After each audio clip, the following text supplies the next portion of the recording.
So yun nga po mga kaparokya, sumagot na po si Tito Soto sa mga paratang or sa mga pinagsasabi ni Anjo Iliana. So nitong mga nagdaang araw nga mga kaparokya ay kung ano-ano po ang pinagsasabi na dating Eat Bulaga host na si Anjo Iliana na nakasama po ng legendary trio sa loob po ng dalawang dekada. If I'm not mistaken mga kaparokya, he started hosting mga kaparokya sa Eat Bulaga since 1998 all the way up to 2019 before mag-pandemic mga kaparokya. At sa pagkakaalam or sa na-research po natin ay nag-resign po siya sa nasabing noon time show sapagkat na-opera ng Net25 na gumawa nga po ng noon time show sa kanilang TV station. So anyway mga parokya, yan po ang pag-uusapan natin ngayong araw po. Pero bago natin talakayin yan, kung gusto niyo po ng ganitong klaseng content ay makikiusap po ako sa inyo mga parokya na pakisubscribe ang aking YouTube channel. Pakilike and share nyo na rin. Sa gayon ay mas dumami pa po ang makapanood sa mga ina-upload po nating video araw-araw. Maraming salamat po sa inyo at sobrang na-appreciate ko po kayo mga kaparokya. By the way, ako nga po pala si Mervin, the man behind Kaparokya TV. Naway nasa mabuting kalagayan po kayo mga parokya habang pinapanood nyo po ang video ko na ito. So sa mga hindi po nakakaalam mga kaparokya, ang kinukontent po natin ay yung patungkol sa online viewership ng dalawang pananghaliang programa, ang Eat Bulaga at ang Eat Showtime. At of course, ang Buting Mayor Vico Soto at ang nangyayari po sa lungsod po ng Pasig. Hindi po ako taga Pasig mga kaparokya. Disclaimer lang po, hindi po tayo taga Pasig, taga Quezon City po tayo. Pero priority po nating i-content ang Buting Mayor Vico Soto at ang online viewership ng dalawang noon time show. Yung mga nangyayari sa dalawang noon time show.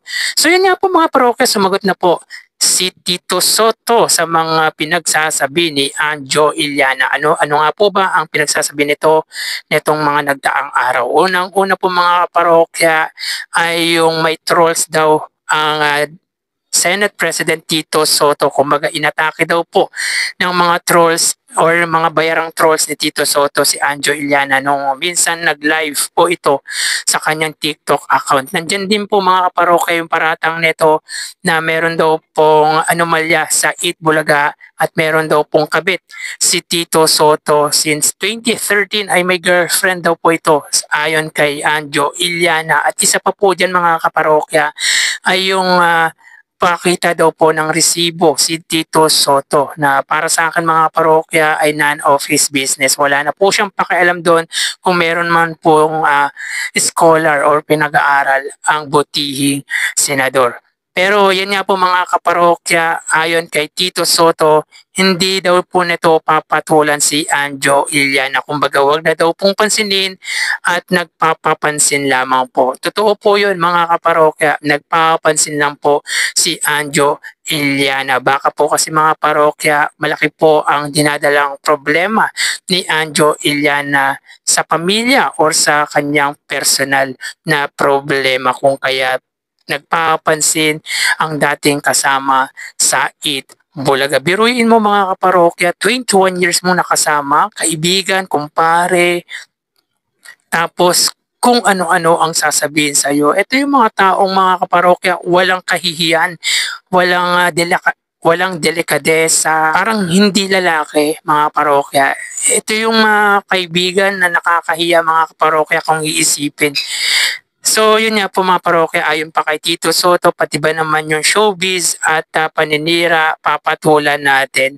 Tama naman po, maraming issue ang hinaharap ni Senador Tito Soto or Senate President Tito Soto, tapos papatulan niya pa yung gantong klaseng paninira sa kanya. Itaas natin ang level or ang level ng Senate President. Tumpak po mga kaparokya. Ang ginagawa po ni Anjo Iliana mga kaparokya ay parang isang bata na hihingi ng simpatya. Ito yung mga taong walang pinagkatandaan mga kaparokya. Ito yung masasabi nating hindi lalaki mga kaparokya. Ito yung tipong mga parokya na hindi mo pwedeng lihiman dahil kapag nagkaroon kayo ng problema ay isisiwalat nito. Ito yung hindi maganda maging kaibigan. Sa loob ng 21 years, ginagamit mo lang pala ang mga kasama mo sa noon time show na Eat Bulaga at pinaplastic mo lang pala. may alam ka na palang anomalya, tapos tahimik ka lang. So talagang ginagamit mo ang legendary trio at ang Eat Bulaga. Tapos ganito ang igaganti mo sa mga nakasama mo na tinuturing kang kaibigan, na masasabi natin na mahal ka pa nga ng mga yan. Never nga nagsalita pagdating sa showbiz si Tito Soto, tapos ganyan sasabihin mo, tapos ganyan ang igaganti mo.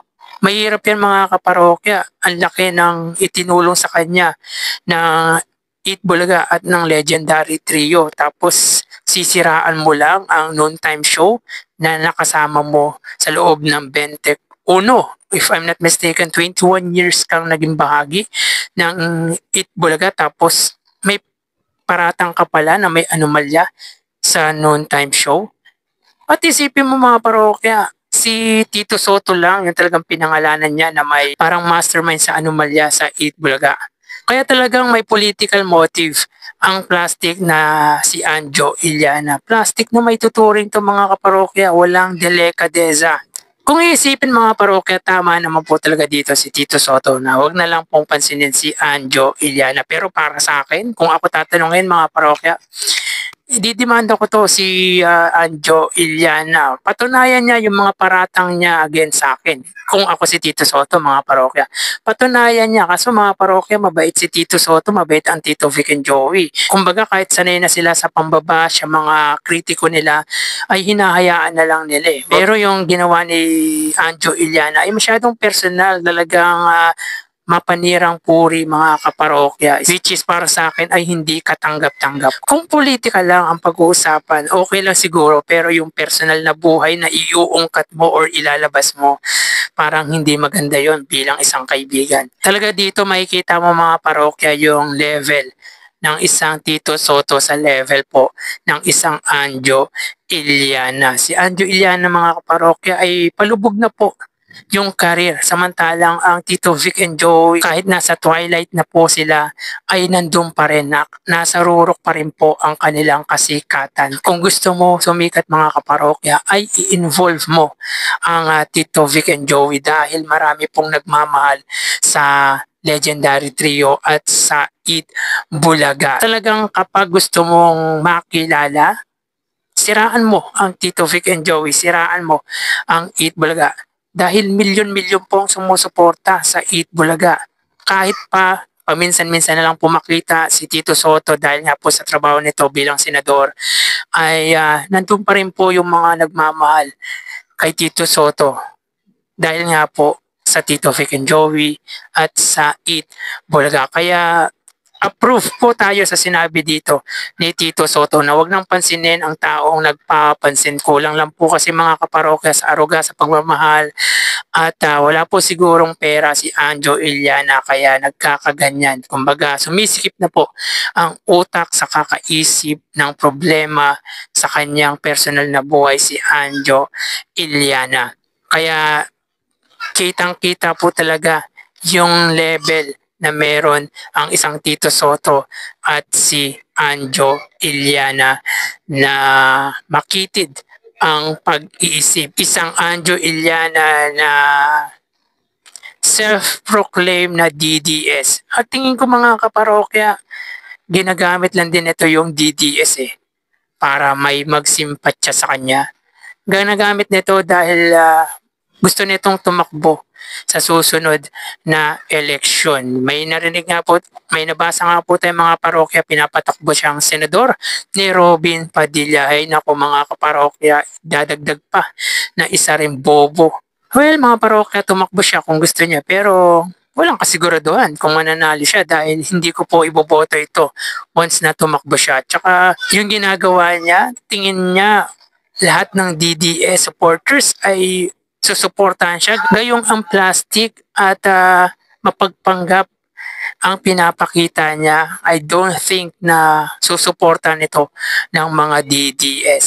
Ito yung pagkakamaling ginawa ni Anjo Iliana sa tanang buhay niya, yung siraan ang kanyang mga kaibigan. Hindi maganda yung ugaling pinakita ni Anjo Iliana. Kumbaga mga kaparokya, pinababa lang po nito ang level nito. Binababa niya lang po ang credibility niya bilang isang artista. Sino pang showbiz or sino pa sa entertainment industry ang magtitiwala kung ganyan ka sa iyong mga nakasama sa loob ng 21 taon?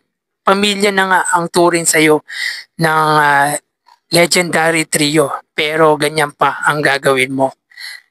So kung ako dito kay Tito Soto, kung hindi lang mabait si Tito Soto at kung ako lang to, pa-file ako ng kaso against him. Nasa gayon ay hindi na pamarisan. Dahil below the belt po ang ginawa ni Anjo Iliana sa pamilya ni Tito Soto. Dahil kung si Tito Soto lang mga parokya, tingin ko ay babaliwalain lang ito ni Tito Soto. Pero yung pamilya nito mga parokya ang pwedeng maapektuhan sa mga pinagsasabi ng mapagpanggap at walang delikadesang si Anjo Iliana. So kayo mga parokya, anong masasabi nyo patungkol nga po dito? Paki-comment naman po yung opinion or yung reaction nyo regarding nga po dito. At kung meron pa po kayong gustong idagdag sa mga sinabi ko, please paki-comment po. So hanggang dito na lang po tayo mga parokya. Magsingat po tayo palagi. Thank you and God bless.